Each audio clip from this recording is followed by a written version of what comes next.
Hola, mi nombre es Laura Daniela Rojas. Bienvenidos a este podcast de Práctica Formativo 1, donde hablaremos sobre los elementos en los procesos del aula en compañía de mi compañero Sergio Tunarosa. Empezaremos con el aula, ya que encontramos varios elementos clave que debemos considerar a la hora de crear un espacio de aprendizaje, y a continuación mencionaré 5 de ellos. El primero es el espacio. Este se refiere al lugar físico donde ocurre la enseñanza o aprendizaje. Esto incluye la distribución de mesas, sillas, la iluminación, la disposición de los alumnos y los movimientos del docente, entre otros. El segundo es el tiempo. Este es un recurso valioso que debemos aprovechar al máximo. Planificar con detalle lo que se quiere hacer y estar conscientes de cómo fluye la atención de los alumnos durante la clase es muy importante. El tercero es la materia. Esto no solo se refiere a la asignatura en sí, sino también a los recursos, materiales y actividades que utilizamos durante el tiempo disponible. Las metodologías y los materiales influyen en la motivación y la atención de los alumnos. La cuarta son los alumnos, ya que son los protagonistas del proceso de aprendizaje. Su disposición en el espacio, su participación y su nivel de atención son factores fundamentales para un correcto aprendizaje. Y la quinta es el docente, ya que cumple un papel fundamental con su presencia, movimientos y forma de comunicarse pueden afectar la dinámica del aula e invitan a despertar en sus alumnos interés. A continuación responderemos las siguientes preguntas planteadas en la actividad. Primero, ¿cómo integrar procesos sociales a las líneas de acción de los espacios educativos? La integración de procesos sociales en los espacios educativos es fundamental para el desarrollo integral de los estudiantes, y a continuación mencionaremos algunas para que se logre esto con éxito.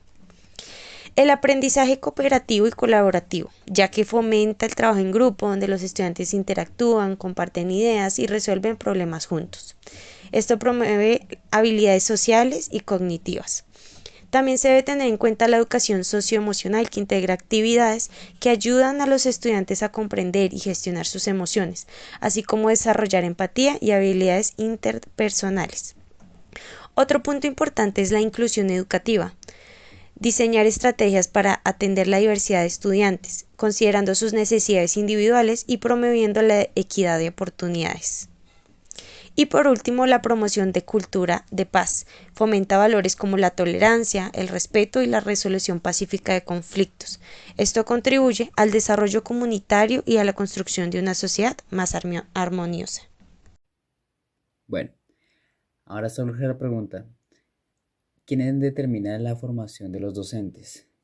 Esta pregunta puede ser un poco variada, ¿no? Porque no solamente la pregunta, digamos, la evaluación que se le hace a un docente no solamente puede venir de la parte de los mismos colegios o el sistema educativo o ya sea de los propios compañeros, ¿no? También puede ser un contexto de autoevaluación. Con nuestros conocimientos y teniendo en cuenta las experiencias que, digamos, pudiéramos vivir en una aula de clase, podemos determinar qué cosas estamos haciendo bien y qué cosas no estamos, digamos, ejerciendo de una buena manera para los muchachos, ya sea viendo, digamos, si algún tema se les dificulta, podemos mirar otros métodos para ejecutarlos de una mejor manera. De igual manera, los mismos estudiantes pueden evaluarnos a nosotros. A veces pueden ser directos o puede ser indirectamente, ¿no? Y está bien dejarse ayudar, digamos, de los propios compañeros. No tanto del tema de cambiar nuestra metodología, pero sí como en el sentido de que nosotros también tenemos que escuchar a veces la experiencia de voces más experimentadas en el área, ¿no? En el área de educación en este caso. Pero sí, o sea, el tema de calificar a un docente puede ser ya sea, digamos, de los compañeros, ya hablando de una manera más profesional, de alguna manera, del área de educación o del ministerio, puede ser, pero ya en algo más propio sería como una autoevaluación y la evaluación que los propios estudiantes nos dan, ya sea al final de la clase, si les gustó la clase o no les gustó la clase, o que aprendieron o que no aprendieron. Ahí podemos también evaluar cómo ellos mismos están viendo la clase, ya sean sus actitudes o lo que se están llevando realmente. Bien, la siguiente pregunta sería, ¿cuáles son los elementos que intervienen en un proceso en el aula, no? Primero que todo, yo diría que el docente, la preparación y los conocimientos que ya tengamos previamente hacen que la clase fluya de una manera más adecuada a lo que estamos intentando enseñar, ¿no? Intentar que se les quede a los muchachos. Nuestros propios estilos de enseñanza o aprendizaje, eso también influye mucho en el desarrollo de la clase, ¿no? Dependiendo el estilo que hayamos escogido o que tengamos, sea ya propio o basado en alguna otra persona, eso interviene, ya puede ser que sea algo más individual o sean procesos más en grupo, pueden ser actividades recreativas o pueden ser simplemente algo tradicional como sería lo de siempre, lo de explicar un tema mientras los estudiantes es así, o algo más pegado a todos los estudiantes junto con el profesor, ¿no? La actitud también siempre va a ser un factor importante en la enseñanza en general. Siempre hay que, digamos, mostrar una buena actitud porque eso refleja mucho en la clase. Una buena actitud hace que se desarrolle con más facilidad digamos, influye en los estudiantes a que reciban la clase de una mejor manera. Si llegamos con una manera tosca, cansados, aburridos, eso mismo se va a ver reflejado en nuestra clase y va a hacer que eso mismo se le transmita a los estudiantes, haciendo que precisamente ellos adquieran como ese mismo, en caso de estar estresados, si nosotros llegamos estresados, van a hacer que los estudiantes se estresen. Si llegamos aburridos, desganados, eso mismo va a influir en los estudiantes, ¿no? También incluso, precisamente, otra cosa que afecta, digamos, interviene en el proceso de las aulas, son propiamente los estudiantes, ¿no? El contexto anterior y las enseñanzas que ya han traído anteriormente van a aportar o incluso, digamos, no a retrasar como sería, sino sería como dificultar un poco el proceso que nosotros queremos formar, ¿no? Entonces, digamos, sería como eso básicamente. Y pues precisamente la interacción, ¿no? De los estudiantes, ya sean, digamos, si es un grupo, digamos, no es el término adecuado, pero digamos es un grupo pesado, por decirlo de alguna manera, o es un grupo que es más accesible. Lastimosamente, esos estigmas se crean en las aulas de clase, pero pues sí, o sea, sería como los estudiantes se interactúan entre ellos y cómo interactúan con nosotros el docente. Entonces las actitudes de nosotros y las de ellos también, digamos que influyen. Otra cosa digamos, se deja un poquito apartado, pero pues que también es bastante importante, es precisamente el espacio, ¿no? En el espacio en el que estemos. Es el espacio adecuado digamos, para trabajar las actividades que vamos a desarrollar. Esto interviene bastante. ¿Por qué? Porque si nosotros queremos dar una clase de danzas y necesitamos un salón amplio para dar una clase de danzas, un salón del común no nos va a servir. El tema de los pupitres y todo eso, la iluminación, qué elementos podemos usar dependiendo de la clase que vayamos a dar, ya sea plástica, teatro, música o danzas precisamente. Tenemos que mirar el espacio que tenemos y pues si es adecuado o no es adecuado para las actividades o precisamente la materia que vayamos a querer enseñar, ¿no? Otra cosa también es precisamente el contexto en el lugar donde estemos dando clases, ¿sí? No podemos pedirle, digamos, no sé, acrílicos a unos niños en una comunidad, digamos, bastante vulnerable. Sería algo absurdo pedirle algo que pues, es bastante caro a unos niños que pues, no tienen muchos recursos, ¿no? Entonces también tenemos que adaptar nuestra clase a las necesidades y a lo que podemos hacer, ¿no? No es lo mismo, digamos, pedirle, por ejemplo, a unos niños, no sé, de ejemplo, de un barrio bastante alejado de Usme a un pueblo o de RQ. Me corrijo, o sea, no es lo mismo que dar una clase en un pueblo vulnerable de Usme a un colegio privilegiado privado en el norte. No es lo mismo, no son las mismas condiciones y tenemos que adaptarnos a los niños, ¿no? Básicamente es eso. Bueno, siguiente pregunta. ¿Cuáles son las principales características de una aula innovadora?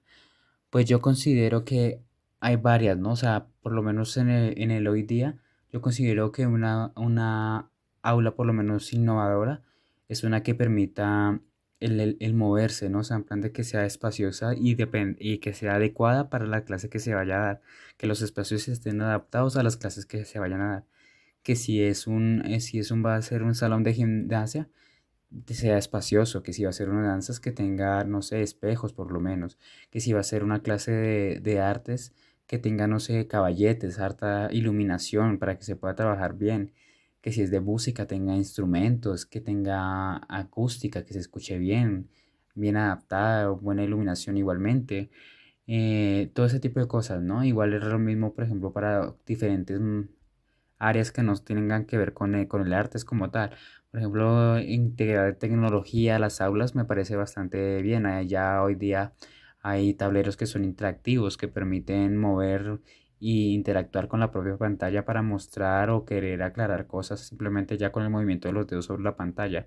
Este tipo de cosas me parece que son aulas como innovadoras para estos tiempos, ¿no? Que ayudan bastante al proceso educativo de los niños y a un entendimiento mucho más fácil. Obviamente no todos los colegios tienen, digamos, la misma accesibilidad a estos tipos de métodos, ¿no? O sea, de recursos como tal.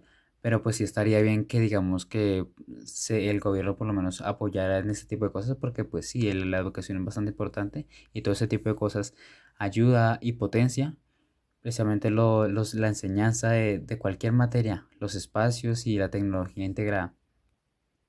Aunque esto sonó como algo más material, a mí también me parece que una forma de algo innovador en un aula es el tema del aprendizaje personalizado, por decirlo de alguna manera.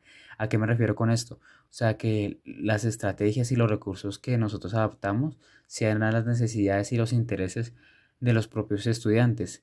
Nosotros que miremos que los estudiantes que necesitan, ok, y podamos adaptar nuestra clase a ellos, que no sea como usualmente se viene haciendo, que es una clase para todos y todas y los que tengan dificultades se quedan y los que entendieron avanzan. Entonces los que se quedan mm, directamente se quedan atrás y se hacen a un lado, ¿no?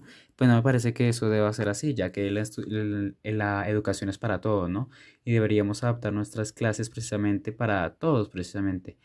Pienso que también los estudiantes deben tener en esto una voz y un voto para poder, digamos, hacer esto, precisamente este tipo de cosas, ¿no? Que ellos puedan decir qué cosas les gusta y qué no les gusta, no haciendo que ellos sean como la ley de nuestra educación, pero que sí sean partícipes, que nosotros escuchemos lo que tengan que decir y que ellos aporten para que nosotros también miremos nuestros métodos y miremos cómo podemos hacer para que se lleve una educación más interesante y que despierte curiosidad de los mismos alumnos. Así podemos usar las cosas que a los estudiantes les gustan para aplicarlas a otro tipo de población y así ir adaptando nuestros métodos de aprendizaje a los nuevos estudiantes, porque como las generaciones van avanzando, así no quedarnos también atrás. Entonces ya vamos adaptando lo que ellos dicen a nuestros métodos y ya podemos hacer como una especie de combinación de lo que digamos que lo que podríamos hacer entre esos dos grupos, ¿no? Bueno, y yo pienso que otro tipo sería como una especie de metodologías más activas, ¿no? En plan, actividades y actividades que sean como más sociables. Usualmente venimos de una educación que es un poco más tradicional, que es el típico tema de que el profesor está al frente, estudiantes poniendo atención con sus cuadernos, escriben la nota. Pienso que aunque sí es importante, porque pienso que también es importante la educación tradicional, no pienso dejarla, digamos, de un lado porque sí pienso que algunas veces es efectiva. Pienso que tampoco tienen que ser todas las clases así. Podríamos hacer uso de elementos y juegos dependiendo también del tipo de población a la que estemos manejando, ¿no? Ya sean ya muchachos más avanzados o niños, precisamente podríamos adaptar los juegos dependiendo de las necesidades y ya lo que, digamos, lo que requiera cada clase, ¿no? Entonces podríamos fomentarle los trabajos en equipos, usando aprendizaje colaborativo y podríamos así mismo de esta manera construir conocimientos de una manera como más conjunta, por decirlo de alguna manera, para que no solamente sea una educación, digamos, un poco individual, donde solamente yo aprendo, sino que sea un aprendizaje en conjunto, donde todo el mundo aprende con todo el mundo. Así también reforzamos digamos, las actividades sociales, ¿no? De los propios estudiantes. Siguiendo esta misma línea, también podríamos, ya siendo profesores, digamos en este caso profesores de arte, podríamos hacer actividades que refuercen su pensamiento crítico. ¿A qué me refiero con esto? Podríamos hacer actividades donde digamos que de alguna manera obligue a pensar en soluciones o posibles futuros. Por ejemplo, podríamos tomar el tema de las artes en el teatro, ¿no? Podríamos hacer un juego de continuación. ¿A qué me refiero con esto? Que el primer estudiante comienza haciendo una historia, el cual el siguiente estudiante tiene que seguirla y así sucesivamente. ¿Esto qué hace? Que los estudiantes tengan que pensar en una historia que consiga las ideas que se llevan de los otros estudiantes sin romper el hilo y que tengan que presentar soluciones a los problemas que sus mismos compañeros están generando, ¿no? Eso me parecería también como más actualizado, digamos, como más eh, innovador, ¿no? Otra cosa que yo pienso que es bastante innovador es la inclusión. ¿A qué me refiero yo con inclusión? No necesariamente pienso que la inclusión sea lo que se ha hecho últimamente, digamos, el lenguaje inclusivo. Me parece que si queremos hablar de lenguaje inclusivo, deberíamos hablar de braille y deberíamos hablar de lenguaje de señas, ¿no? Y más idiomas como el inglés. Pienso que, digamos, por lo menos todos los profesores deberíamos manejar un nivel básico de lo que es braille y lenguaje de señas para que la educación no solamente sea, digamos, para los niños que tienen esas dificultades o discapacidades, no sea que solamente tengan que meterse a colegios privados o que solamente dicten esas clases, sino que en plan de que todos los colegios al tener esos conocimientos puedan ser accesibles para todas las personas, ya si sea un niño, digamos, ejemplo, un niño sordomudo de escasos recursos no tenga que su familia gastar plata en un colegio privado donde enseñen solamente con lenguaje de señas así, sino que también sea para que pueda acceder a un colegio público donde no tenga miedo de enseñar lo que, digamos, o sea, que no tenga miedo el niño de estar con otros muchachos, sino que precisamente se sienta incluido y acogido en cualquier institución a la que vaya porque sabe que el profesor lo va a ayudar y lo va a apoyar.